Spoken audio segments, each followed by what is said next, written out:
आज Doubtnut app download करें। Doubtnut पर अपने सभी गणित, रसायन विज्ञान, भौतिक विज्ञान और जीव विज्ञान के डाउट्स का करो सफाया।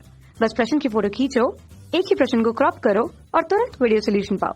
अभी डाउनलोड करें। हेलो फ्रेंड्स, हमारे इस क्वेश्चन में दो स्टेटमेंट गिवन है। इसके बेसिस पे चार ऑप्शन गिवन है। हमें फाइंड आउट करना है कौन सा ऑप्शन हमारा करेक्ट होगा। तो सबसे पहला जो स्टेटमेंट है, इसमें क्या बोला जा रहा है कि गतिशील आवेश पर चुंबकीय क्षेत्र द्वारा जो किया गया कार्य हमारा शून्य होता है। तो अगर हम मान लेते हैं, यहाँ पे कंसीडर कर लेते हैं, यहाँ पे हमारा कोई एक समान चुंबकीय क्षेत्र हमारा इस तरीके से इस डायरेक्शन में लग रहा है। ओके, यहाँ पे हमारा क्या है कि ये एक समान हमारा चुंबकीय क्षेत्र यहाँ पे इस डायरेक्शन में काम कर रहा है। और मान लेते हैं यहाँ से किसी डायरेक्शन में हमारा जो है, यहाँ पे जो है किसी डायरेक्शन में हमारा जो है, यहाँ पे जो है कंसीडर कर लेते हैं, यहाँ पे किसी डायरेक्शन में हमारा जो है कोई आवेशित कण हमारा जो है प्रवेश कर रहा है, जिसपे आवेश हमारा क्यू है। तो जो हमारा यहाँ पे अगर हमें कार्य के लिए चेक करना है, तो हमें पता है कि यहाँ पे जो है अगर कोई आवेशित कण चुंबकीय क्षेत्र में गति करता है, तो इस पे हमारा एक चुंबकीय बल काम करता है। और ये चुंबकीय बल हमारा कितना होता है, चुंबकीय बल की वजह से ही हमारा अगर कार्य किया जाएगा तो इस चुंबकीय बल की वजह से किया जाएगा।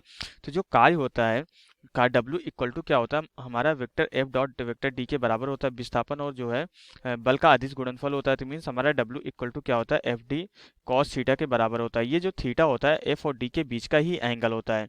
ओके, तो ये फॉर्मूला हमें पता होता है। अब यहाँ पे जो चुंबकीय बल होता है, अब हमें ये पता है कि इस डायरेक्शन में अगर हमारा वेग की दिशा है, तो यही हमारा क्या होगा, विस्थापन की दिशा होगी। अब हमें देखना पड़ेगा विस्थापन और बल के बीच हमारा एंगल थीटा जो है कहीं 90 डिग्री तो नहीं बन रहा है। तो हमें पता है कि जो हमारा चुंबकीय बल होता है एफ एम हमारा कितना होता है, एफ एम इक्वल टू हमारा क्या होता है, क्यू इंटू हमारा जो है वी क्रॉस बी के बराबर होता है। तो मीन्स यहाँ पे जो हमारी चुंबकीय बल की डायरेक्शन आती है, जो चुंबकीय बल की डायरेक्शन आती है, तो जो इन दोनों का क्रॉस प्रोडक्ट करने के बाद जो हमारा परिणामी दिशा होता है वही होता है। तो इस ये जो दिशा है हमारी एन कैफ होगी। और हमें पता है कि दाहिने हाथ के नियम के अकॉर्डिंग जो है वेक्टर v क्रॉस बी जो एन कैप आता है, हमारा v और b दोनों के लंबवत होता है।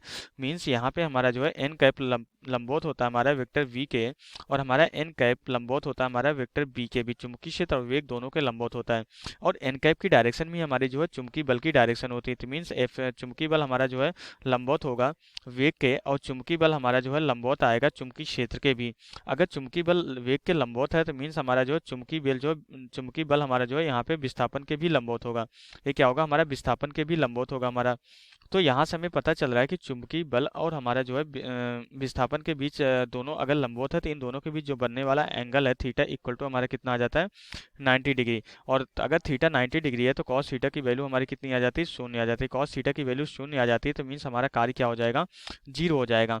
तो यहाँ पे ये हमारा बहुत ही इंपॉर्टेंट पॉइंट होता है कि हमारा चुंबकीय बल में अगर कोई आवेशित कर जा रहा है, तो चुंबकीय बल द्वारा जो किया गया कार्य होता है हमेशा शून्य होता है। क्योंकि हमेशा जो चुंबकीय बल होगा हमेशा क्या होगा, विस्थापन के लंबवत आएगा। हर एक केस में ऐसा पॉसिबल होगा। क्यों? क्योंकि यहाँ पे जो हम सदिश गुणनफल ले रहे हैं, जो एन कैप की डायरेक्शन आ रही है, वो हमेशा वी के लंबवत होगी। तो अगर कोई आवेशित कर किसी एक समान चुंबकीय क्षेत्र में जा रहा है, तो जो चुंबकीय बल होता है हमेशा वेग और विस्थापन के लंबवत होता है। इसलिए हमेशा किया गया कार्य क्या आता है, शून्य आता है।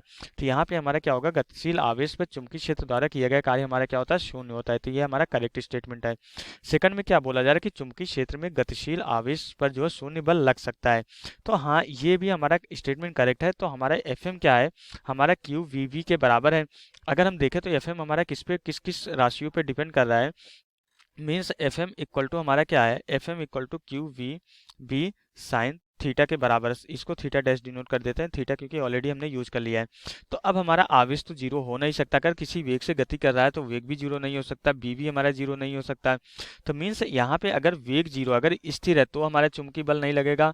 अगर अगर हमें यहाँ पे चुंबकीय बल जीरो होने के लिए क्या क्या हो सकता है, अगर v हमारा जीरो है, तो हमारा चुंबकीय बल जीरो हो सकता है। ओके, अगर हमारा यहाँ पे चुंबकीय क्षेत्र जीरो है, तो भी हमारा चुंबकीय बल जीरो हो सकता है। और अगर हमारा थीटा जीरो है, थीटा डैश जीरो, तो भी हमारा चुंबकीय बल क्या हो सकता है, जीरो हो सकता है। मीन्स अगर जो है v और b अगर हमारा उसका वेग जो चुंबकीय क्षेत्र के समांतर हो जाता है, तो भी हमारा जो है चुंबकीय बल जीरो हो सकता है। तो मीन्स हमारा जो है यहाँ पे चुंबकीय क्षेत्र में जो गतिशील आवेश पर, तो यहाँ पे गतिशील आवेश की बात की जा रही है, तो हमारा ये वाला जो है हमारा कैंसिल हो जाएगा, क्योंकि गतिशील आवेश है तो कुछ ना कुछ वेग होगा।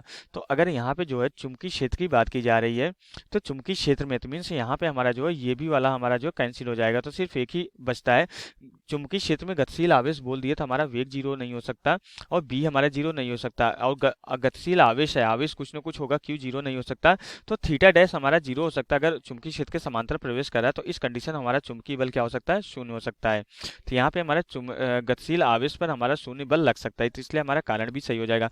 लेकिन किया गया कार्य हमारा जो है ऐसा जरूरी नहीं है कि चुंबकीय बल अगर हमारा जो है शून्य हो तभी हमारा कार्य शून्य होगा। अगर चुंबकीय बल 0 नहीं है तो भी हमारा कार्य शून्य हो जाता है, क्योंकि हमेशा Fn जो है विस्थापन के हमेशा लंबवत आ जाता है। तो इसलिए हमारा कथन और कारण दोनों सही है, लेकिन कारण कथन का स्पष्टीकरण नहीं है, क्योंकि जिस लॉजिक से हमने जो है कथन को प्रूव किया पहले वाले स्टेटमेंट को कारण में वो चीजें हमारी बताई नहीं गई है। तो इसलिए हमारा पहला ऑप्शन हमारा क्या हो जाता है, पहला ऑप्शन इनकरेक्ट हो जाता है, सेकंड ऑप्शन हमारा करेक्ट होगा, थर्ड एंड फोर्थ ऑप्शन हमारे क्या होंगे, इनकरेक्ट ऑप्शन होंगे। तो यहाँ से हमारा क्वेश्चन कंप्लीट हो जाता है। Okay, thank you. कक्षा 6 से 12वीं से लेकर नीट, IIT, JEE वो एडवांस के लेवल तक 1 करोड़ से ज्यादा छात्रों का भरोसा। आज ही डाउनलोड करें डाउटनेट ऐप या व्हाट्सएप करें अपने सारे डाउट्स 8400 400 400 पर।